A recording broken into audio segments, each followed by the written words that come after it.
This story begins when I was in 4th grade, so I was about 9, as I was a bit young for my grade. Because of me being younger than the other kids, I didn't get along with them very well. So whenever we would go out to recess, I would make sure to bring whatever book I was reading at the time. I had my own special place I liked to sit and read. It was a little corner of the playground where barely anybody went. It was a large patch of clovers and other overgrown plants, and had a large bush with a gap between it and the fence. I used to love to sit there. One day I went over to my normal spot and sat with my back facing the bush. I had been reading for a while when I thought I heard a rustling sound behind me. Sometimes squirrels and chipmunks would hang out in the gap between the bush and the fence, so I didn't think much of it. That was until I heard heavy breathing and something tugging on my pigtails. Surprised, I whipped my head around, thinking my hair had gotten caught on a branch or something, but instead, there was a boy. He was sitting hunched in the gap between the fence and the bush, leaning forward between the branches with his face mostly obscured by leaves and his arm outstretched, trying to grab at my hair. I screamed and bolted for the picnic table area where the supervising teachers were. I was very shy back then, so I didn't say anything. Instead, for a long time after that, I sat and read by the teachers during recess.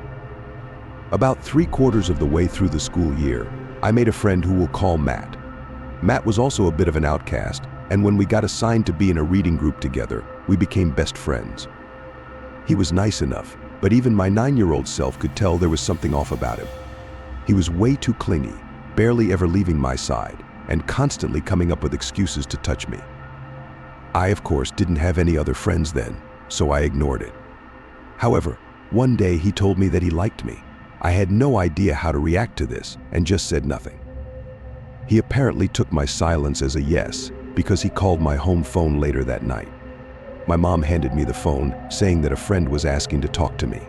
Since my parents were watching TV downstairs, I decided to go up to my room so I wouldn't bother them. It was Matt. I could barely even say hello before he started saying some seriously weird stuff. He started saying things like, "What do you want to name our kids? When we get to high school, let's run away and start a family. I bet you look really cute when you're asleep." Now, this would be creepy for anyone, but I was 9. I had no idea how to handle the situation, so I just stayed away from him. He was not happy about this, constantly glaring at me and just being all around super creepy. A year later, I was halfway through 5th grade and had a serious bully problem, but that's a story for another day. It got so bad that my dad decided one day to not wait until the next school year and instead switch schools the following Monday. 5th grade at my new school was great, and starting in 6th grade, my parents got me my first phone. Of course, I called up Clara, who became my friend after the Matt incident, and let her know about my new phone. A couple more months passed, and one night, I got a call from an unknown number. Picking up the phone, I froze when I heard Matt's voice. I still vividly remember what he said. "Hey baby, I missed you so much. Why'd you leave me?" Not even a second after he said that, I hung up, blocked his number, and called up Clara, as she was the only person at my school who had my number. Apparently, after school, he had asked to see her phone to call his mom, as he had forgotten his at home. She handed it over to him, as she was a very kind but quite gullible girl. Soon she noticed that he was taking a while and that he had out a pen and was writing something on his arm. She yanked her phone away and he panicked, sprinting off. Looking down at her phone, she saw that he had opened my contact info. I was freaked out, but felt safe as I had blocked his number. That didn't stop him though. He would call me every single week from a different phone, leaving at least 10 messages each time. Every time I would block one number, he'd somehow call from another one. When I got a new phone, the calls stopped, and I forgot about it until freshman year. At my high school, there were a couple kids from my old school, and I suddenly remembered Matt. I asked one of the boys, Harry, if he knew what happened to Matt. According to Harry, he got expelled. Teachers had caught him smelling and touching girls' hair, groping female students, trying to sneak into the girls' locker room, and writing extremely explicit content about himself and other girls in the grade, as well as a few other things that I can't remember. The realization hit me like a semi-truck, smelling and touching girls' hair, the boy hiding in the bush when I was in 4th grade.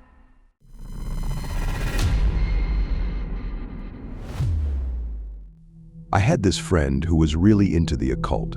Unfortunately, I was the one who got him turned on to it. We had a mutual appreciation of the paranormal and all things weird, so I thought the subject would interest him. He started going deep into the subject to the point where he wouldn't talk about anything else.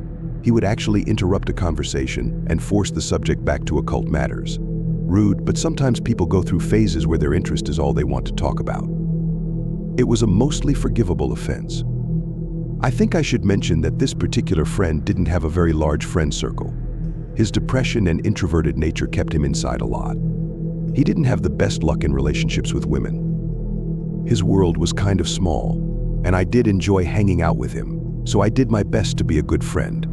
I didn't want to just brush him off because he was acting a little weirder than normal. Honestly, for the longest time, he was a totally normal guy. We'd chat and play games together on the PlayStation. We all hung out at the park, went swimming, and overall had a good time hanging out.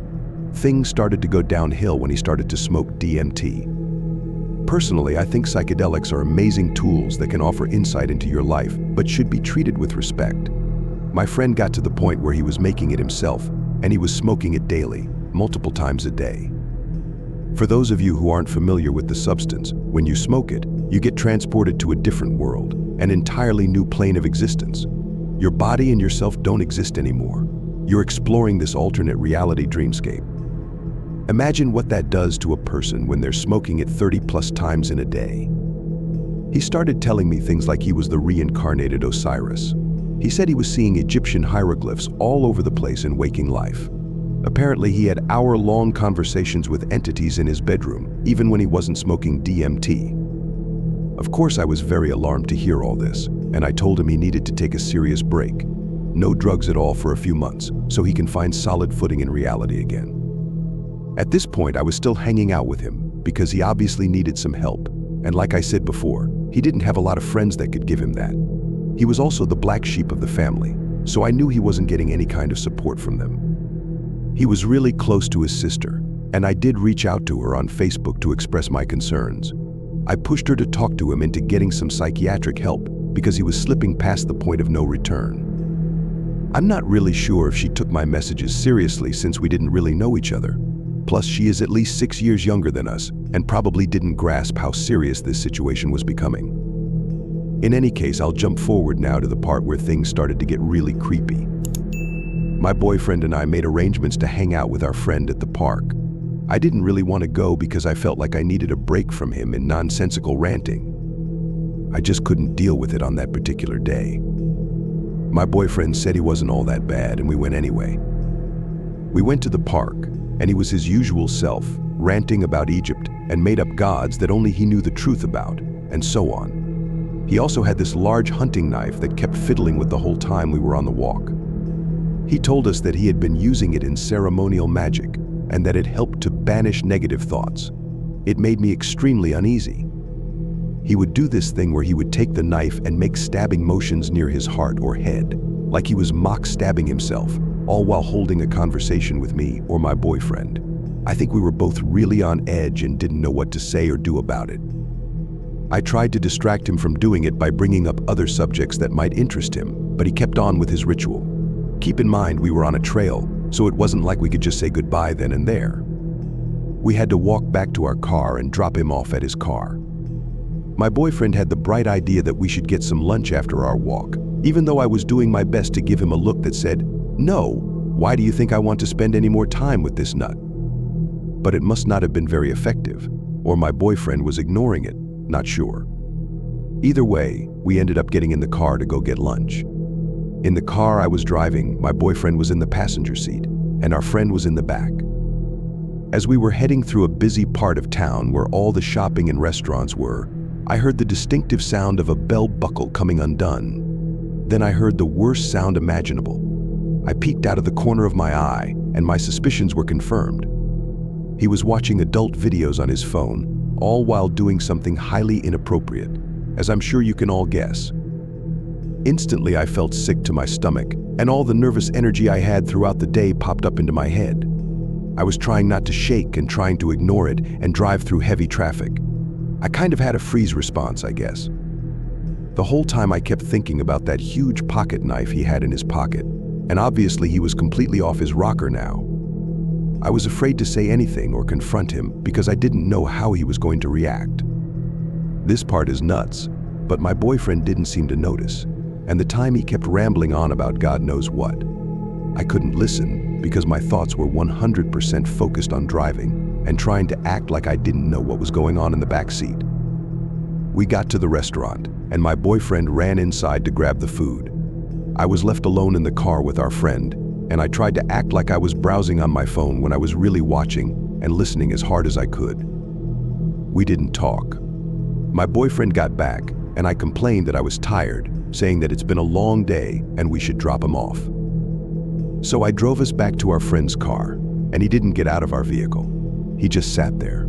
I had to get a little bit rude and asked him to please get out and go home. He got out of our car and over to his passenger side. I started getting really scared, and I suspected the worst. He pulled a gun out of some kind of bag he had on the seat, and he just walked over to our car with it. I don't know why the hell I did this, but I was so pissed I just got out of my car and walked right up to him. I was maybe 3 feet away and could see it was a loaded 9mm. I kept asking him over and over, "What are you doing?" because apparently that's all my brain could think to do. I told him to get in his car and go home. He never said anything during this entire time. He just kind of cried and had this wild look in his eye. For whatever reason, he got back into his car and drove off. I obviously told my boyfriend we are never hanging out with him again, and that I didn't even want to talk to him anymore. No contact, nothing. A few months passed, and he'd occasionally message me through the PlayStation or text my phone.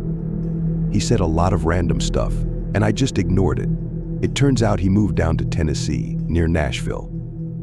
I don't know why. He had a roommate, and I think their girlfriend lived there, but I'm not really sure about the situation. I thought maybe he was turning his life around and getting a fresh start down there.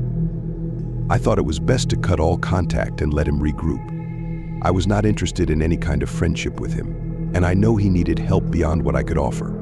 Again, I reached out to his sister and let her know that he had a gun. She managed to get it from him somehow, but it did little good in the end.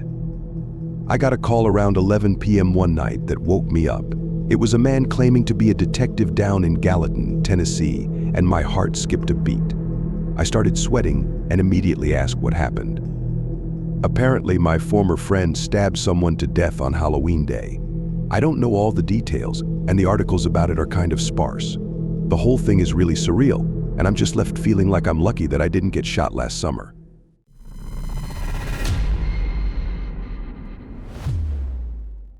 This happened when I was 5 and my best friend was 6. I'm going to give a quick layout of my school. The building was L-shaped. The short end was not in use at the moment, and cars would stop to the right of the L or behind the short part. The road was pretty much in a square around the school, but only in the aforementioned places cars could pull over. We were at school one day, and my friend did something that made me angry. She grabbed my colorful pens without asking. I wanted revenge. Shortly after, recess started, and about halfway through, I saw my best friend walking towards the back of the short building, and I followed her, thinking she was going to do something fun. When I rounded the corner, I saw a man in a car giving her candy through the open passenger door. Well, trying to. My childish mind thought, why doesn't that guy just step out to give her the candy? Now he's holding it just outside her reach, and she has to climb in the car to grab it, and his seat will get all dirty. My friend had one knee on the car seat, reaching for the candy now. I suddenly realized that this was the perfect time for my revenge. I'd stop her from getting candy from this man, so I yelled at her that she wasn't allowed to be this close, and I'd tell on her. This caused her to jolt back, and she ran away from the car, back to the school ground, taunting me with the fact that a passerby thought she was so pretty that he wanted to give her candy but not me. Apparently, a teacher saw me walk towards the road and was on her way to fetch me, so she was just around the corner from us when my friend started taunting me. She heard what was said and quickly ran the last few steps toward us, frantically asking us, "Did anyone get in a car? Did you see any classmates getting into a car?" She was clearly panicking, and the car was long gone by now, having driven off when I yelled at my friend. My friend answered, "No, the nice man just wanted to give me candy and that I'd tell on her," so we ran back. The teacher escorted us inside, had all the other teachers count heads, and talked to the police that were called. Neither me nor my friend knew what was wrong at the time, until her parents came to fetch her and gave her a stern talking to about accepting candy from strangers, saying things like, "We've talked about this, and we have plenty of candy back home." My mom was proud of me because she thought I listened to the stranger danger talks and protected my friend and I didn't correct her.